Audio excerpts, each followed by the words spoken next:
Hey guys, welcome back. That's right, the set that no one wanted to collect, the one that no one wanted to buy, is now a highly in demand set and the cards are going up. Stay tuned, it's coming up next when we talk about the Dark.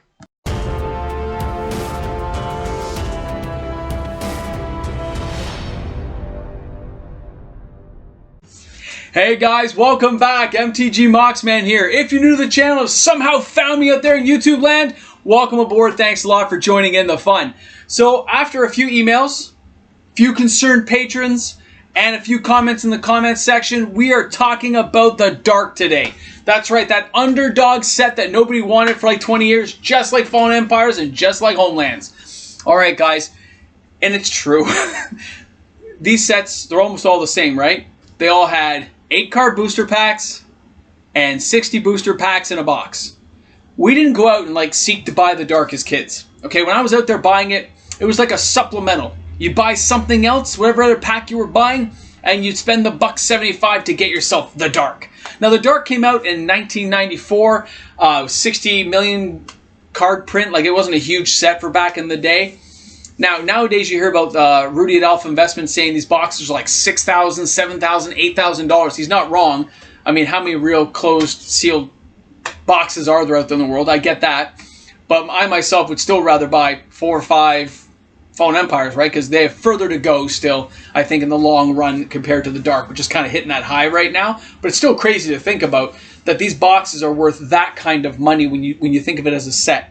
Now, the artwork was quite gritty for the time. It all kind of has an Inquisition type feel due to the storyline of the end of the Urza Mishra War, and what came afterwards is a whole religious fever against like wizards in general.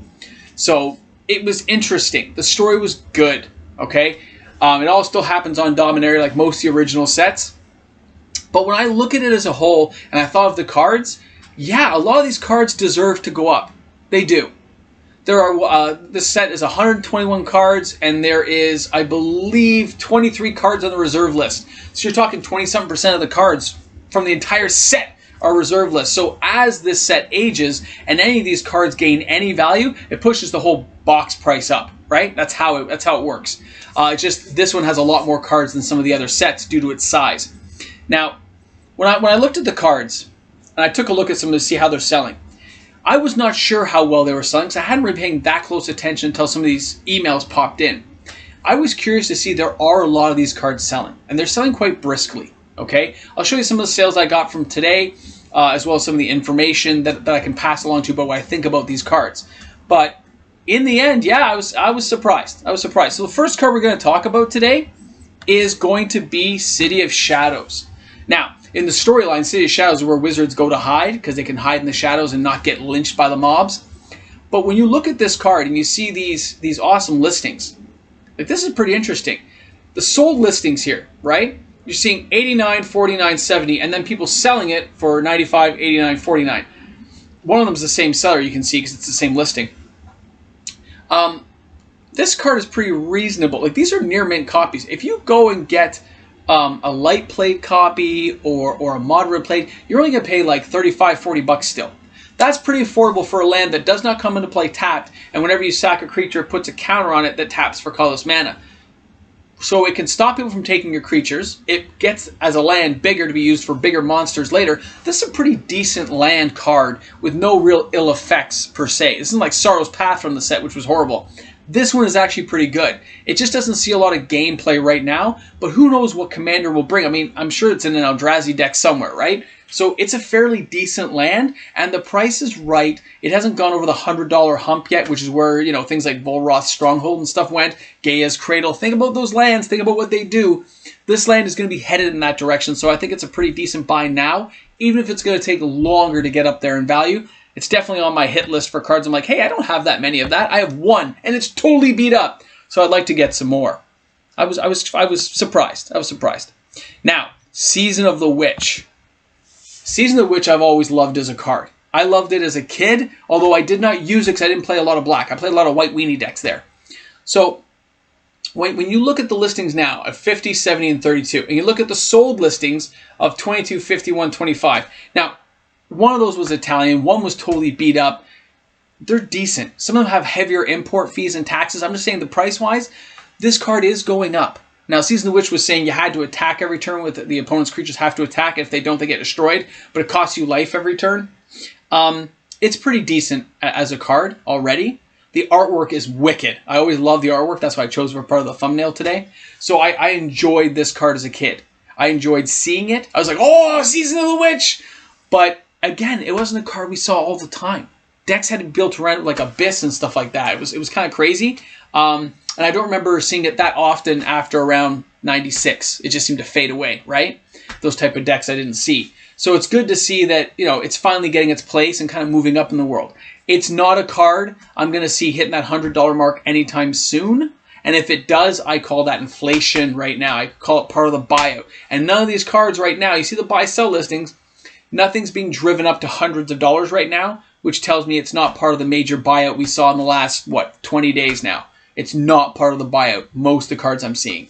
At least not yet. Who knows what the future will bring, but at this time and place, I'm telling you, none of these cards from Frankenstein's Monster onward, none of them seem to be part of it, okay? And it was curious to see that, by the way, because you thought maybe one or two of these cards, maybe a Stone Calendar, which has been bought out before, but Stone Calendar I don't even have on the list today. It's still staying pretty strong at where it was, 20, 30 bucks, and it hasn't really moved since, so I don't really have an interest in it. Who cares about a 5 casting cost artifact that makes things cost 1 less?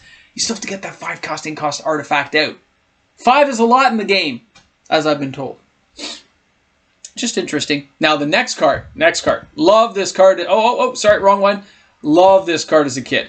Let's go to the Preacher. Now, well, Preacher back in the day was just an amazing card to have because it said, you know, you take target opponent's creature, but the opponent picks what creature you get. So you had to try to find ways to limit the opponent's creatures to get the one you wanted. I want that Sarah Angel. I need to find a way to get that Fallen Angel. You were trying to find ways to get to that card. So the Preacher was a very decent card, and the artwork again is very nice. You don't see that kind of style anymore, where it's like, you know, he's yelling at you and basically converting you to his side, right? He's preaching at you until you switch sides. It's kind of crazy. And when I look at him as a whole, as a card, I love the artwork, the stained glass in the background, very, very churchy feel, right? Which is kind of like that whole feel they had going for the set due to what was going on Dominaria at the time. Now, price-wise, when you see it here, you're saying, okay, 4 copies went for almost 400 bucks, okay? Then you had 89, 62. Over here we got 76, 67, and 64. All right, great. It's buying, selling even, just like the other card, right? They're kind of up and down, but nothing's going spiking. Although the card is spiked from when I last saw it at like 15 bucks. I guess I wasn't paying that close attention to how far this card has come. And I'm just like, wow, I guess like in a commander deck, I can see why people would use it. I don't like the double white casting, but I can see it. I can see. But at that $100 mark for like a near mint copy, there are better cards out there that I would rather grab ahead of it, you know? I'd rather save up and get another Sarah Sanctum. I'd rather put that $100 and start going toward a Gaia's Cradle, like just putting some money aside, versus something like this. I'm not saying this card's not worth it. I'm just saying, for my mind, there's other cards that can do similar effects that aren't going to drag me out like this one for that much money. So unless you're an artwork guy and you got to have that artwork, this one is a pass for me, at least for now. But I remember using it as a kid. Pretty nostalgic for me to see it, and I had a lot of fun with it. It's crazy. And the last card I want to talk about today is, of course, Goblin Wizard. Now, Goblin Wizard, it was funny. I was thinking back, as soon as I saw him, I went, wait a second, this card? You're telling me this card is selling for like $75 and the listings are like $72, so it's kind of right around that mark again, which means it kind of went to the buyout for the nicer copies, and these ones are a little bit less because more have hit the market. But at the same time, when I'm thinking of Goblin Wizards, just tap put a goblin into play, definitely reminds me of Didgeridoo and those kind of like old effects where you like just get to put a creature card in play because there wasn't that many. But most goblins I was thinking of were like cheap. Mon's Goblin Raiders, right? 1 casting cost goblin. Who cares? I'd pay 4 to get that guy out. But I'm thinking about some of the other goblins nowadays, some of the bigger ones like Goblin King, some of the bigger stuff. It could save you a lot of mana being able to just tap and put a goblin into play and use your mana for other goblins. Like in a Krenko deck and stuff, I can see why this would work in a commander deck. So it's kind of like, oh, you know what? I kind of get it now. I can see why he's edging up. And I think he has further to go still. A lot of people like those type of commander style decks. So, yeah, he'd be a buy. He's a decent card. I can see why people like him. Even if he's weak on the power toughness side, he's got a cool effect that makes him kind of funky and have a little bit of fun with, right? So I enjoyed looking at that card.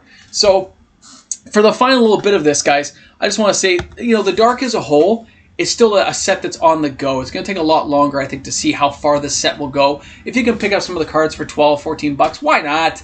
You can add to your reserve list binder and say, yeah, I've added a few cards of Dark to my investment portfolio, if that's the way you want to go. If it's cards you're looking for a deck, again, I always say pick an individual card. And if you're just playing with it, who cares if it's beat up? Although I only prefer the English cards, not foreign language. I've told you guys that before. I prefer to have English because I mainly deal in English. All right? So if you have any questions, comments, concerns, leave them in the comment section below. I'll be happy to get back to you. And again, thank you so much, guys, for tuning in to MTG MOX Man today. And we are that much closer to our Weatherlight box. We're going to be opening that sucker before I can say whatever. I don't know. I couldn't think of a snappy saying for that one. But we're very close to opening that Weatherlight box, and I can't wait to open it on the channel. Reserve list box opened here. It's going to be awesome, guys. Thanks a lot for tuning in. This is MTG MOX Man. I'll see you guys all tomorrow. Hey guys, my patrons out there, the high-end patrons, guess what? Don't forget, on Sunday, we are going to have our draw from Deadpool's head and see if somebody gets lucky this month. Looking forward to it. It's going to be a blast. Thanks a lot, guys. Have a great one. Stay safe out there.